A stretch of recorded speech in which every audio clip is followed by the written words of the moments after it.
शेतकरी मित्रांनो नमस्कार। सोयाबीनच्या पिकात आता सध्या आपल्या शेंगा ह्या दाना भरण्याच्या स्थितीत आपलं सोयाबीन पीक आहे आणि सध्या या सोयाबीनवर आपण जर फक्त हा प्लॉट पाहू शकता। हा आपला फुले दुर्वा KDS 992 चा प्लॉट आहे। पण आपण जर पाहताना दुरून जर आलो तर आपल्याला सोयाबीनचा हा प्लॉट खूप चांगला दिसते।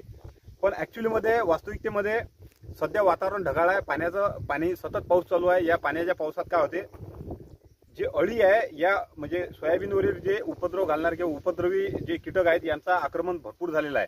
मी आपल्याला सोयाबीनवर कशा प्रकारची अळी आहे हे दाखवून देतो। पण आपल्या या सोयाबीनच्या शेंगा लागण्याच्या अवस्थेत, शेंगा भरण्याच्या अवस्थेत जर आपण दुर्लक्ष जर केलं तर आपलं 40% नुकसान हे सोयाबीनवरील शेंगा खाणारी अळी हे नुकसान करून जाते।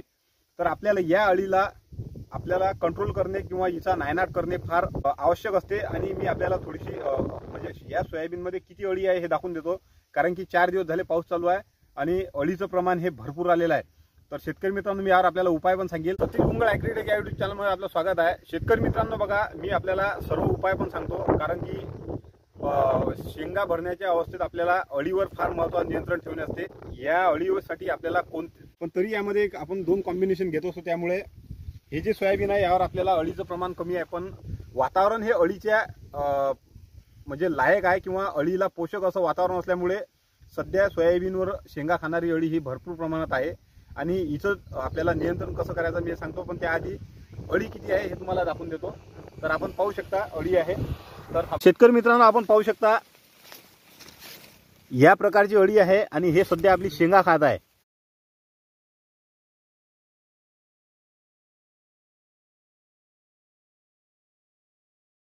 तर शेतकरी मित्रांनो आपण पाहू शकता ही जी अळी आहे ही शेंगांवर आहे। हे पहा आपण पाहू शकता ही जी अळी आहे ही शेंगांवर भिडलेली म्हणजे शेंगा खात आहे आणि या प्रकारच्या अशा भरपूर अळ्या आहेत।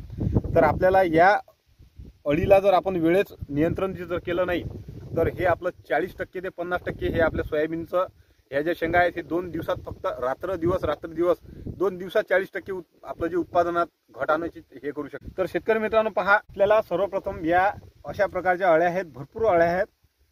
आपण पानांवरही अळ्या आहेत आणि भरपूर।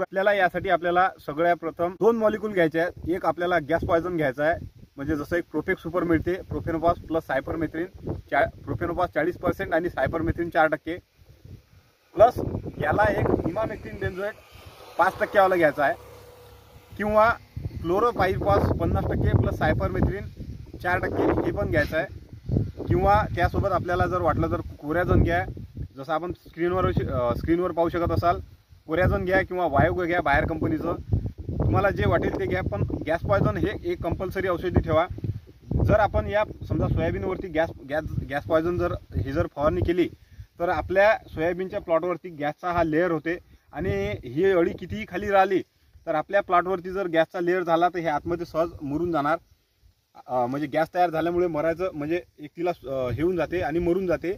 आणि एक तिनं जर आपल्याला टच पॉयझन घ्यायचा आहे, म्हणजे तिनं जर पानं किंवा कळीला आपल्या दंश केला तर तिला ते न खाता मरून जाणार। तर आपल्याला या प्रकारचं आपल्याला औषधी घ्यायचं आहे, प्रोफेक्स प्लस सायपरमेथ्रिन किंवा क्लोरोपायरिफॉस प्लस सायपरमेथ्रिन, जसं पांडा आहे अशा आपल्याला गॅस पॉयझनचे भरपूर आहेत। एक गरडा कंपनीचं पण आहे। तुम्हाला जे स्वस्त मिळेल पण चांगलं औषधी घ्या, कारण की ह्या स्टेजला आपल्याला शेंगांची निगराणी महत्त्वाची आहे, कारण की 40% पर्यंत हे नुकसान आपलं अळी करून जाऊ शकते। तर आपण पाहू शकता ह्या प्रकारची मी आपल्याला माहिती देत। तर मित्रांनो बघा, मी नेहमी आपल्याला उपयोगी माहिती देत असतो। तर आपल्याला ही माहिती जर आवडली नक्की व्हिडिओला लाईक करा, शेअर करा आणि चॅनलला सबस्क्राईब करा। धन्यवाद।